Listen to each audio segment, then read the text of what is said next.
Hollyleaf is one of the most popular characters in the Warriors fandom.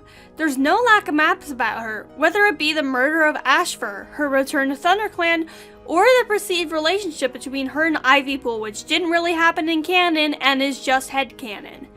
However, one map in particular stands out to me. Though the choices the map host made may look simple, I promise you it is layered with powerful symbolism. I'm Rogan, and I'm excited to be talking about Echo today. Before we get started, I'd like to ask you if you could subscribe. I pour my heart into my content, and your support would be greatly appreciated, as I am a small content creator. I create commentaries like this one, and I also animate. So if you're interested in all of the above, I recommend subscribing for more.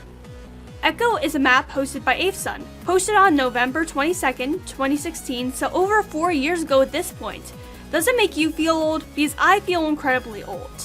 It currently rests at just over 3.6 million views, which makes it easily within the top 50 most viewed Warriors maps. But that's not all that makes it impressive.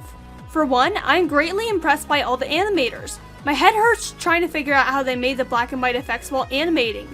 Trying to do them while doing a still drawing was a challenge enough. I don't think I could do hundreds of frames like this. Another thing I really appreciate about this map is the color palette. Yes, I know the color palette is a black and white due to the music video for Echo being done in the same style.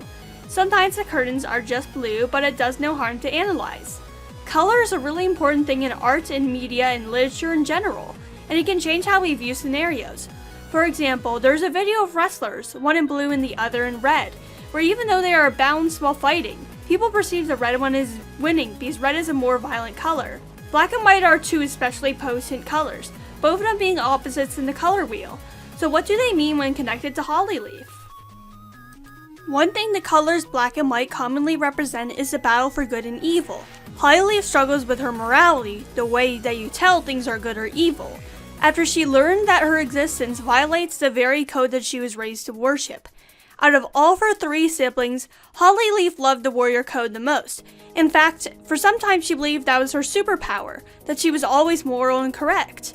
This obsessive belief leads to a black and white worldview, literally that is exclusive to her, as she says, "Why can't I see all the colors that you see?"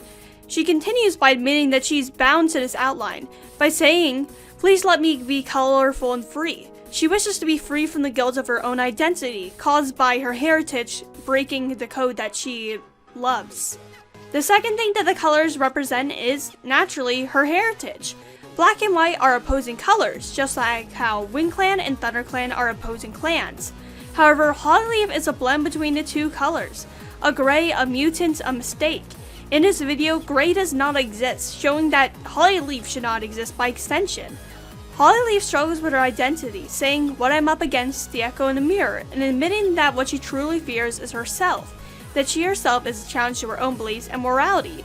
Even further enforcing that is that on screen in this moment is a Cheshire Cat version of Hollyleaf with a mutant grin, which she sees when looking through a puddle. Another twisted version of Hollyleaf also appears when she kills Ashfur. Perhaps this is the morally dark side of her that she rejects, the half-clan truth that she tries to run away from, bringing her to the cave. Hollyleaf in this video is not against Ashfur, nor Leafpool, or Squirrelflight. In actuality, she's fighting all of her worries, all of her shame and self-hatred.